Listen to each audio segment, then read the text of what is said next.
छोटू छलिया गोरे लाल गैंगस्टर उर्फ रावण भैया की फरमाइश बा कौनो दिनवा शिकार हो जइबो। लड़कवा का हिंदी दुनिया वाले गावत है। छोटू छलिया गैंगस्टर गोरे लाल रावण भैया 51 रुपए का महान आशीर्वाद का है।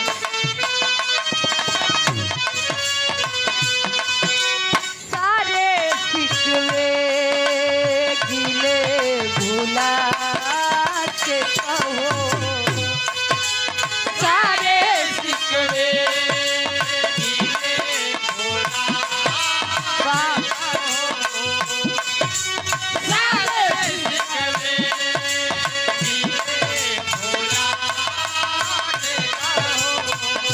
छोटू छलिया गैंगस्टर गोरे लाल रावण भैया 51 रुपए का महान आशीर्वाद का है।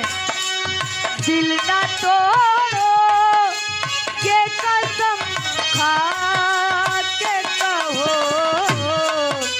दिल ना तोड़ो ये कसम खा के कहो, दिल ना तोड़ो ये कसम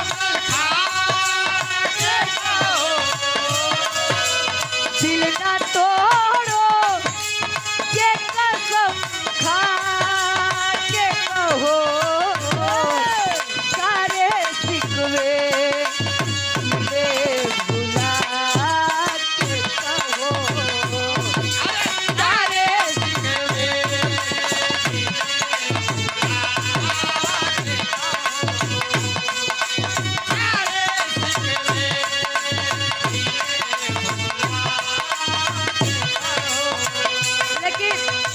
भोजपुरी वाले तनी सा बदल दे कैसे।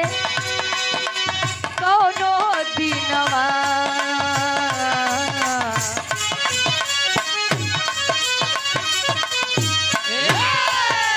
कौनो दिनवा शिकारी हो जइबा, कौनो दिनवा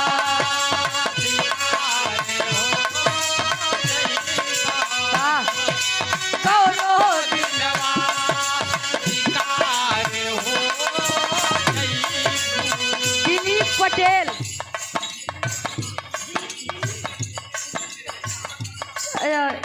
चिल्ली चिल्ली चकमा की पावन धरती से 51 रुपए का महान आशीर्वाद।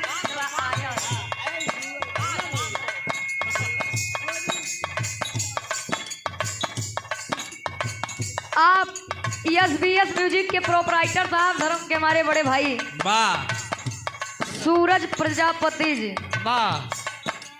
बड़ा प्यार दुलार सम्मान मिलता है।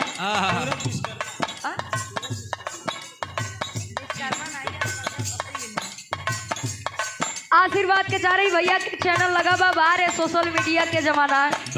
आज जो नहीं प्रोग्राम हो तो देखता कैमरा में रिकॉर्ड हो जात बा। हमारे बंश के लड़का हो। हाँ हो जब ले यूट्यूब रहे तब ले गाना अब जान ले अमर बा। आप लोग सर्च करके सुन जाए। ये हमारे वंश कहाँ से हो? लोचन विश्वकर्मा जी 51 रुपए का महान आशीर्वाद। हरीशचंद्र यादव ग्राम कौआ करछना प्रयागराज 101 रुपए का महान आशीर्वाद का है। कौनो दिनवा शिकारी हो जइबा, कौनो दिनवा शिकारी हो जइबा, कौनो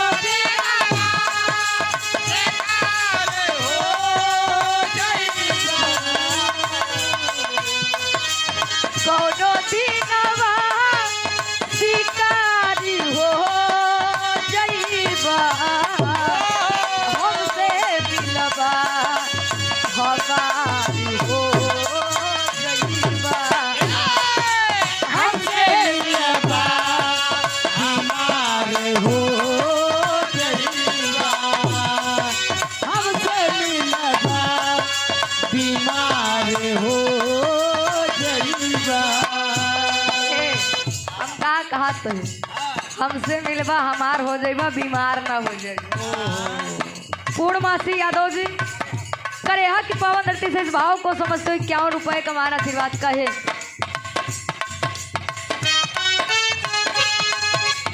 मारी ठोकर जमाना जब तो मारी ठोकर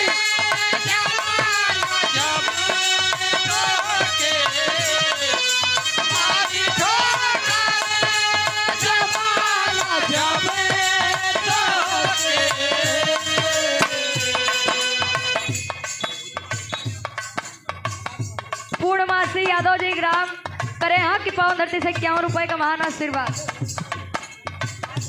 राजकुमार पटेल जी तेवरिया की पावन धरती से 51 रुपए का महान आशीर्वाद।